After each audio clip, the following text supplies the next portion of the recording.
channel Ngulik Horor.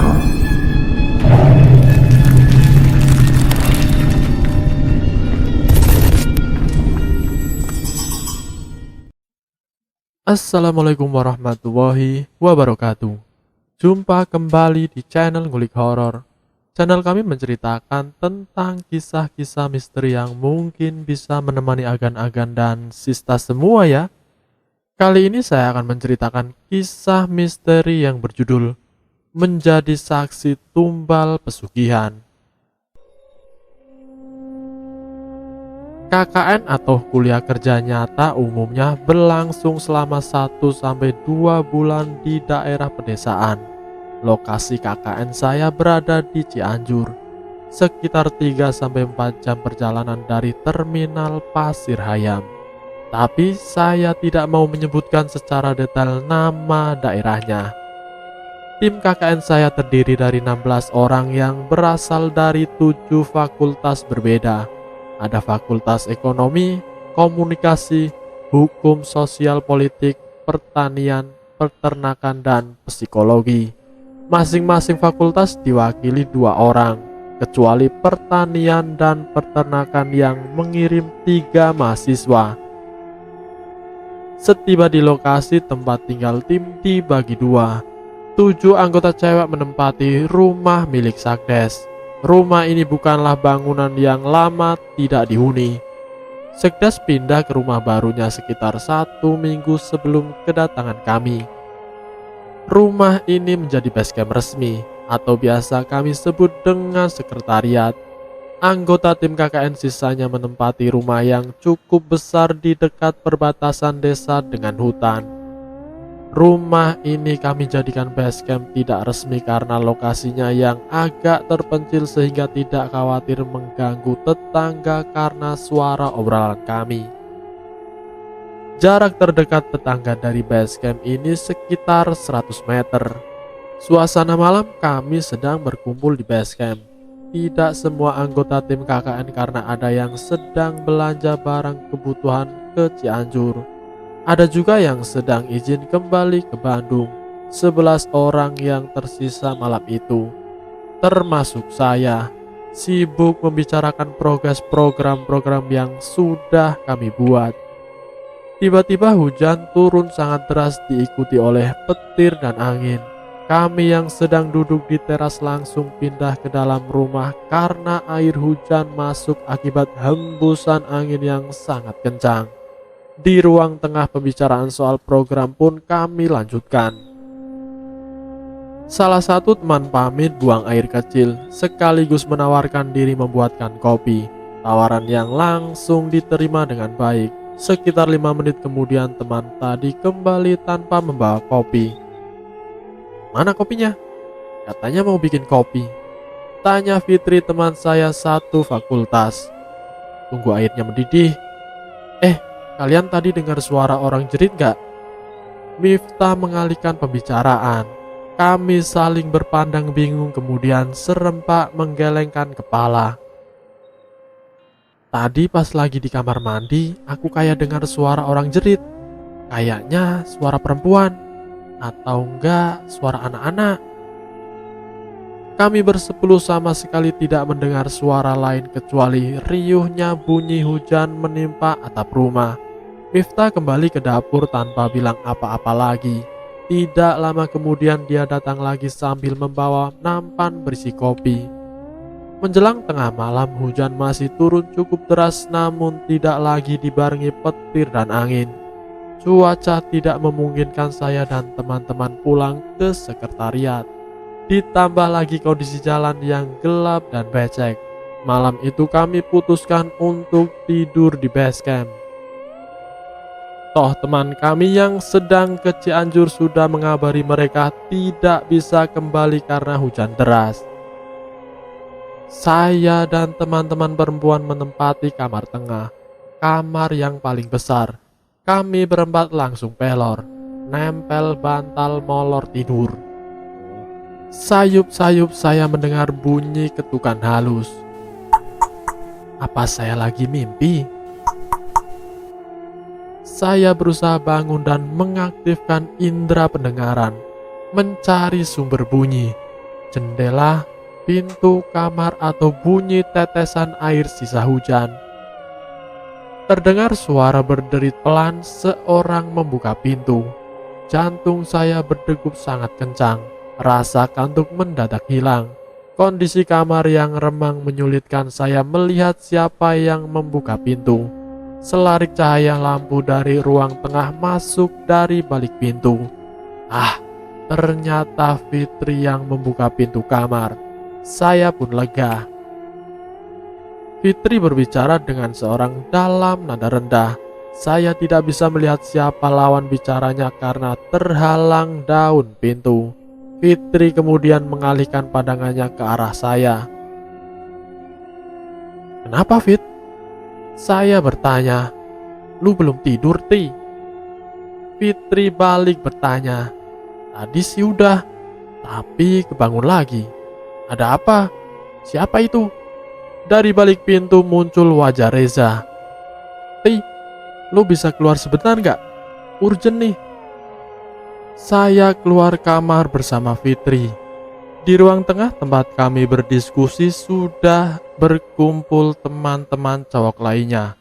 Lengkap. "Ada apa ini?" "Ti, Fit, lu inget tadi Miftah tanya soal orang jerit gak?" Reza membuka percakapan. Kami berdua mengangguk mengiyakan. "Tadi kita dengar lagi, kita semua, bukan cuma Miftah." Reza melanjutkan. Saya dan Fitri cuma diam. "Kayaknya asalnya dari rumah yang di ujung kebun itu." Miftah menambahkan. Aku ingat rumah kecil di ujung kebun belakang. Rumah itu ditinggali oleh seorang ibu muda bersama mertua perempuannya. Kami biasa memanggilnya Teh Siti dan Mak Unyeh. Belum lama ini Teh Siti melahirkan anak pertamanya, seorang putri yang cantik. Kami sempat menjenguknya sekitar seminggu yang lalu sambil membawakan barang-barang kebutuhan bayi. Saat kami datang, kami tidak melihat suami atau bapak mertuanya. Kabar yang beredar, suami dan bapak mertuanya pergi merantau ke kota Jakarta. Aku sama Miftah mau ngeliat ke situ, takutnya ada apa-apa, kata Reza. Saya paham alasan Reza mengajak Miftah. Selain berbadan paling kekar, Miftah juga menguasai ilmu bela diri. Dengan berbekal 2 senter besar dan radio komunikasi portabel, Reza dan Miftah keluar dari pintu belakang. Hawa dingin yang menusuk menyeruak masuk saat pintu terbuka. Di ruang tengah kami menunggu kabar dengan cemas, sementara di luar hujan sudah berhenti. Keadaan sangat senyap, sama sekali tidak terdengar bunyi kodok yang biasanya bersukaria setelah hujan. Begitu pula serangga dan burung malam. Tidak ada satupun yang bersuara. Saya ingat paman saya, dia seorang pecinta alam sejati. Pernah bilang alam yang terlalu sunyi bukanlah pertanda baik. Sudah lebih dari 15 menit belum juga ada kabar dari Reza dan Miftah. Takut terjadi apa-apa dengan mereka berdua. Indra mencoba memanggil lewat radio komunikasi. Zah, Miftah. Tidak ada jawaban. Reza, Miftah, panggil Indra lagi. Masih belum ada jawaban. Reza, Miftah, kalian baik-baik saja? Kalian di mana? Ganti. Indra menaikkan volume suaranya. Sedetik kemudian terdengar suara radio bergemerisik. Roger, ini Reza. Ini siapa? Ganti. Gue Indra. Gimana Zah? Ganti. Kembali tidak ada jawaban. Zah? Panggil Indra. Roger, Indra, sebentar. Gue balik dulu ke rumah. Nanti gue ceritain. Over and out. Reza memutus komunikasinya. 10 menit kemudian Reza dan Miftah sampai di base camp. Dari wajah mereka berdua kami tahu sesuatu yang buruk telah terjadi. Sesampainya di ruang tengah, Reza langsung mendatangi peranti radio yang tadi digunakan Indra. Sementara Miftah bergabung dengan kami tanpa bilang apa-apa. Reza kemudian mencari frekuensi radio yang biasa dipakai perangkat desa. Saya melirik jam di tengah kanan, sudah hampir jam 2 dini hari. Apa masih ada yang bangun? Tiba di frekuensi yang dicari, terdengar suara-suara orang ramai bicara. Rupanya hujan deras dan angin kencang semalam sudah membuat beberapa pohon tumbang. Bahkan ada satu yang menimpa bangunan sekolah dasar. Reza memanggil Pak Kades melalui radio komunikasi. "Ya nak, ada apa? Bapak lagi memeriksa pohon yang menimpa gedung sekolah." "Ganti." "Begini Pak, saya ada keperluan dengan Bapak. Penting sekali." "Ganti." Reza berusaha bicara setenang mungkin, namun tetap tidak bisa menyembunyikan kegelisahan yang dirasakannya atau rasa takut. Setidaknya itu yang saya rasakan. Reza meminta Pak Kades datang ke base camp saat itu juga. Jika memungkinkan, Pak Kades juga mengajak seorang pemuka agama dan tenaga kesehatan. Pak Kades menyanggupi setelah mendengar penjelasan singkat Reza. Sambil menunggu kedatangan Pak Kades, Reza menceritakan apa yang dialaminya bersama Miftah. Sesampainya di rumah Teh Siti, kondisi rumah sangat gelap. Tidak ada satupun penerangan yang terlihat menyala. Situasi sekeliling rumah pun sama, gelap dan sangat sunyi. Saya memanggil-manggil Teh Siti. "Teh Siti? Teh Siti? Ini saya, Reza, anak KKN." Tidak ada jawaban. Saya mengulangi panggilan dibantu Miftah. Masih tidak ada jawaban. Kami mengetuk pintu depan rumah sambil terus memanggil-manggil Teh Siti dan ibu mertuanya, Mak Unyeh. Tetap tidak ada jawaban. Ada yang tidak beres, bisik hati kecil saya. Miftah menggambit saya, mengajak untuk memeriksa kondisi sekeliling rumah. Saya langsung menyetujui. Kami beranjak dari teras menuju ke samping rumah. Kami menyorotkan senter ke sekeliling untuk memastikan kondisi aman. Di samping rumah kami melihat satu jendela yang daunnya sedikit terbuka. Seberkas cahaya redup kemungkinan berpendar dari celah-celah kayu daun jendela. Miftah mengetuk daun jendela seraya memanggil Teh Siti dan Mak Unyeh. "Mak Unyeh, Teh Siti?" Senyap, sunyi, terlalu sunyi malah. Bahkan suara dengkuran halus khas orang tidur pun tidak terdengar. Gantian saya yang memanggil. Masih tidak ada jawaban apa-apa. Ratusan perasaan menyelinap masuk ke hati saya dan Miftah. Berbagai skenario terburuk hinggap di otak kami. Sesudah mengumpulkan keberanian, kami membuka jendela lebih lebar dan melihat ke dalam kamar. Ruangan yang hanya diterangi lampu minyak tempel menyulitkan kami melihat dengan jelas. Terpaksa kami menggunakan senter yang dibawa. Firasat terburuk kami menjadi kenyataan, tapi tetap saja kami tidak siap dengan apa yang kami lihat. Mak Unyeh berbaring dengan mata terbelalak dan mulut terbuka lebar. Di samping kirinya si bayi mungil juga berbaring tidak bergerak. Di sebelah bayi terbujur ibunya, Teh Siti. Kondisi Teh Siti sama persis dengan Mak Unyeh. Saking kagetnya hampir saja senter yang saya pegang terlepas. Belum hilang kaget melihat kondisi Mak Unyeh sekeluarga, radio di tangan kiri berbunyi. Terdengar suara Indra memanggil, "Zah, Miftah?" Selama Reza bercerita, Miftah hanya diam. Wajahnya masih sedikit terlihat pucat akibat shock.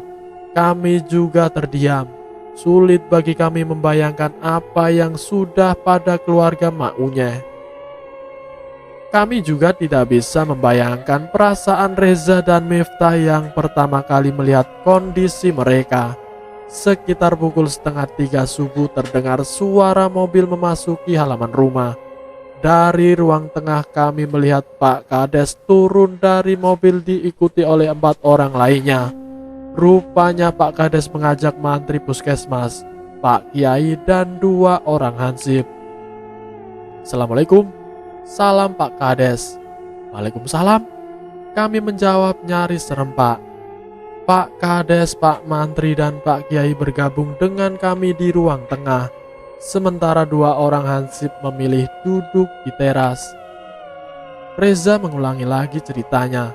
Kali ini Miftah ikut bicara, melengkapi bagian-bagian yang terlewatkan. Rupanya dia sudah lebih tenang. Sementara itu Pak Kades dengan seksama menyimak cerita Reza dan Miftah sambil sesekali mencatat. Pak Kiai dan Pak Mantri pun demikian. Mereka sama sekali tidak menyela pembicaraannya. Selesai Reza dan Miftah bercerita, Pak Kades mengajak untuk memeriksa kondisi Maunya sekeluarga. Hanya 7 orang yang berangkat ke rumah Maunya, termasuk 2 orang hansip. Kami yang tidak ikut ke rumah Maunya tidak bisa lagi melanjutkan tidur. Rasa penasaran sekaligus takut sudah menggantikan rasa kantuk. Kami semua berkumpul di ruang tengah, termasuk 2 teman yang tadi tidur di kamar bersama saya dan Fitri. Tidak ada satupun yang mau melewatkan kejadian penting dini hari ini. Namun tidak ada yang sanggup membicarakannya. Kami cuma diam, sibuk dengan pikiran masing-masing. 30 menit berlalu, rasanya seperti sudah ribuan jam kami menunggu.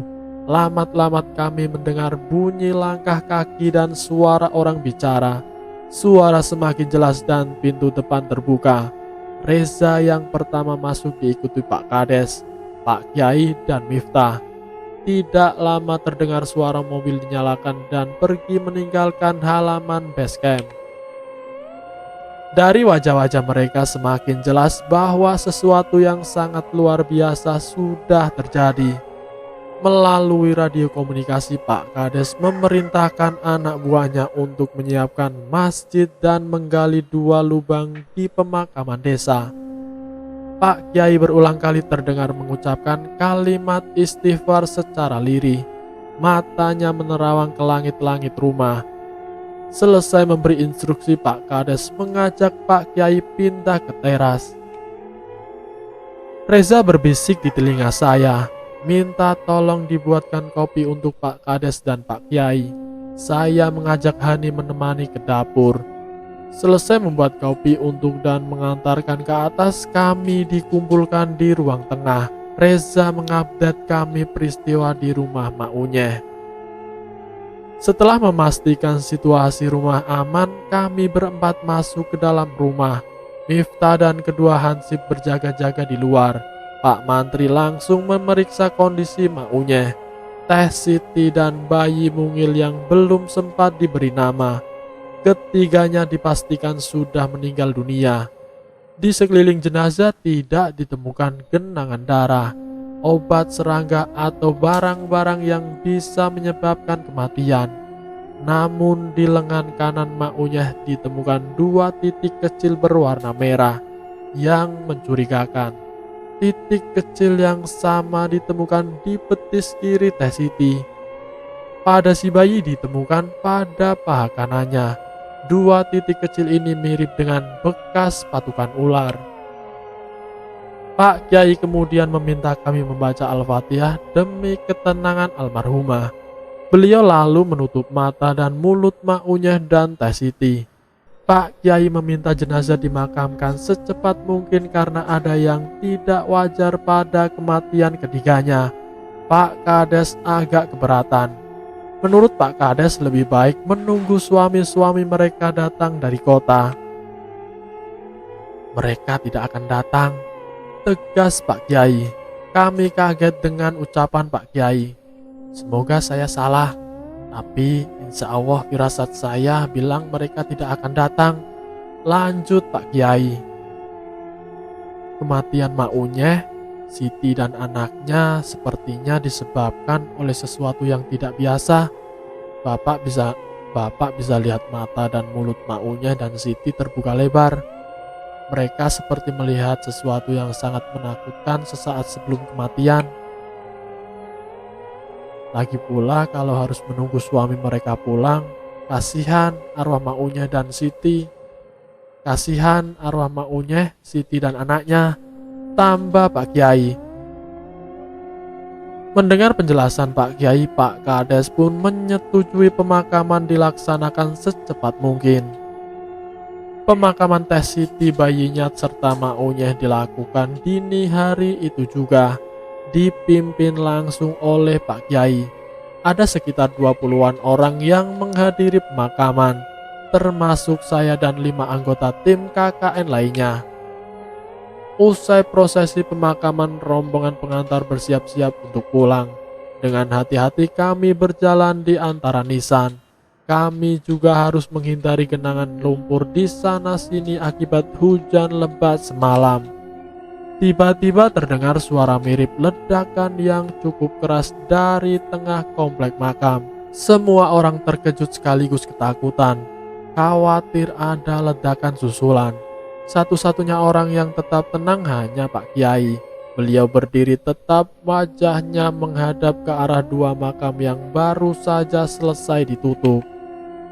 Jemarinya terus bergerak meniti butiran tasbih di tangan kanan. Mendadak muncul asap tipis. Awalnya saya mengira itu adalah kabut yang terkena sinar lampu senter dari 2 makam yang baru saja kami tinggalkan. Asap itu kemudian bergerak ke arah pintu masuk kompleks pemakaman. Aneh karena saat itu sama sekali tidak ada angin. Asap tersebut bergerak seperti seekor ular yang sedang melata. Mata kami mengikuti terus kemana arah asap bergerak. Sayang pekatnya malam seolah menelan asap dan kami kehilangan jejak. Pak Kiai memanggil kami berkumpul kembali. Beliau meminta makam digali lagi. Selapis demi selapis tanah digali. Perlahan kayu padung penutup liang lahat mulai muncul.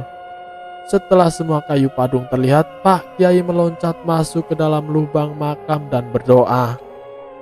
Beliau lalu mengangkat 2 lembar kayu padung di bagian paling atas dan meletakkannya di sisi kanan. Pak Kiai kembali menengadahkan tangan, memohon perlindungan Allah Subhanahu wa Ta'ala. Usai berdoa, beliau berlutut dengan membungkuk, mendekati jenazah Mak Unyeh. Perlahan kain kafan mulai dibuka. Masya Allah, astagfirullahaladzim. Semua yang hadir berteriak kaget. Dari balik kain kafan muncul batang pisang. Ya, betul batang pisang. Pak Kiai merapikan kembali kain kafan Mak Unyeh, lalu pindah ke makam Teh Siti. Prosesi yang sama diulangi sekali lagi, hasilnya pun sama. Alih-alih wajah Teh Siti, kami kembali melihat batang pisang dari balik kain kafan. Pak Kiai memerintahkan makam kembali ditutup sambil memandang butiran tanah mengisi lubang makam Mak Unyeh dan Teh Siti. Saya membacakan Al-Fatihah dan Al-Ikhlas untuk mereka bertiga. Semoga arwah mendapat ketenangan dalam istirahat abadinya. Para penggali kubur masih menimbun makam dengan tanah. Ketika samar-samar telinga saya menangkap suara derap langkah kuda. Saya menatap Reza dengan pandangan bertanya, apakah dia juga mendengar yang saya dengar? Reza mengangguk kecil. Dia juga mendengar seorang mendadak berteriak seraya menunjuk ke pintu masuk kompleks pemakaman. Eta! Kami sontak memandang arah yang ditunjuk. Dari tengah keremangan dini hari muncul bayangan 2 ekor kuda. Di punggung kuda masing-masing 2 orang. 1 orang punggung dan 1 orang yang duduk di belakang penunggang. Tunggu! Di kuda yang terakhir penumpang terlihat seperti menggendong bayi dalam pelukannya. Kedua kuda tersebut langsung melesat, seolah terbang, dan menghilang dari pandangan kami. Pak Kiai mengumpulkan kami dan berpesan agar apa yang kami alami dan lihat barusan bisa menjadi pelajaran. Beliau juga berpesan jangan menambah-nambahi kejadian malam ini dengan bumbu-bumbu cerita yang tidak perlu. Namun jauh lebih baik lagi jika tidak membicarakannya. Kasihan para almarhumah, tidak perlu lagi menambah penderitaan mereka. Kejadian itu sangat membekas di benak kami.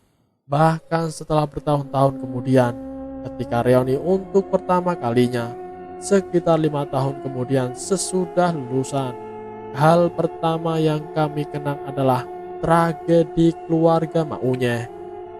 Beredar kabar bahwa Mak Unyeh, Siti, dan sang bayi menjadi tumbal pesugihan yang dilakukan oleh suami-suami mereka. Pesugihan apa namanya? Kami tidak tahu dan tidak tertarik ingin tahu. Hanya saja sampai acara tahlilan 7-40 dan 100 hari baik suami Teh Siti maupun suami Mak Unyeh tidak pernah datang. Bahkan mereka tidak pernah lagi muncul di desa tersebut. Dan selesai. Itulah kisah misteri yang berjudul Menjadi Saksi Tumbal Pesugihan. Semoga arwah Mak Unyeh dan Teh Siti dan bayinya tenang di alam sana. Dan semoga kita semua dijauhkan dari mara bahaya. Terima kasih sudah mampir di channel kami. Jika kalian tertarik dengan video kami, silahkan tekan tombol like, share, dan komen. Tekan subscribe untuk mengikuti video kami selanjutnya ya. Wassalamualaikum warahmatullahi wabarakatuh.